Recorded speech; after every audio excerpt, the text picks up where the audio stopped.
I want to start with a little history. No problem. You grew up poor. Yes, welfare kid. You started dealing drugs, and you served prison time. Yes. A couple of years in prison. Yes, high school dropout. After I turned 18, ended up locked up here in New York on Rikers Island for drug trafficking and a handgun charge. How'd you get out of it? Well, the cops illegally searched my vehicle, so I was able to plead guilty to a lesser charge. At 18 years old, I was facing 3 years to life in prison for 250 grams of cocaine.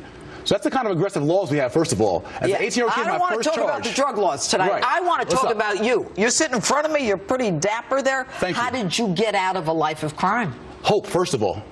I believed in myself, and at 25 years old, after 3 felonies in 3 different states, I asked myself in Newark, New Jersey, standing on the corner, still selling drugs. I said, Jay, where are you going to be when you're 30? And the only thing I could imagine was dead or in jail. And I didn't want that for myself. I knew I had charisma. I knew I had talent. So I used my superpowers, instead of using them for evil and doing a mastermind drug dealer, I used my superpowers for good. Got into the real estate industry and started killing it. Okay, so why can't everybody else do what you did? Well, first of all, Freddie Gray, he sure can at 25 because he's dead. He hasn't had an opportunity. Right. And when these kind of aggressive policing happen in our communities, in urban communities, when people look at us just as thugs and don't give us a chance to even repair our life or rebuild. But they didn't give you a chance to repair your life, and you repaired it. You're at the top of your game.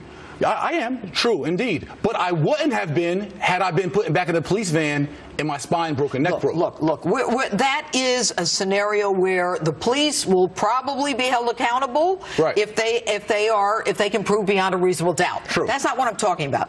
Look, you got arrested, you served time. What about the kids who are burning buildings, looting, trashing cars? What should happen to them? Those kids who are, dear president, called thugs, and everyone else calls thugs, those kids, they weren't rioting. Those kids were revolting. That was a revolution. If those kids had not rioted, as we call it, all these news cameras wouldn't be in Baltimore. All this attention wouldn't be on Baltimore. All this attention wouldn't be on the government system that oppresses black people. So what you're saying is that they made a conscious decision that our strategy is going to be we're going to burn the hell out of the city to get the cameras here? They did not make a conscious decision. Their energy, their reaction, right, their natural reaction was an uprising. And if you look up the definition of a revolt, it's actually an uprising against authority. They didn't riot because they wanted bottles out of CVS or they wanted chips.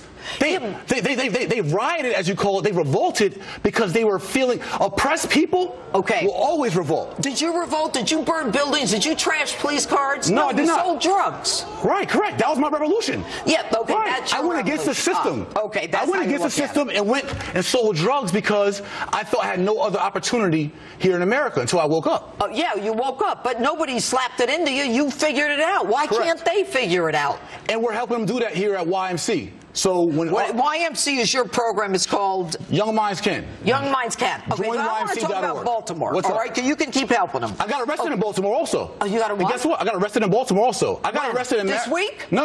Oh. This was I was 21. I don't care about that. We don't have much time. Okay, we don't have much time. I want to know what you think should happen to those kids who damaged property, committed trespass, arson, and stole.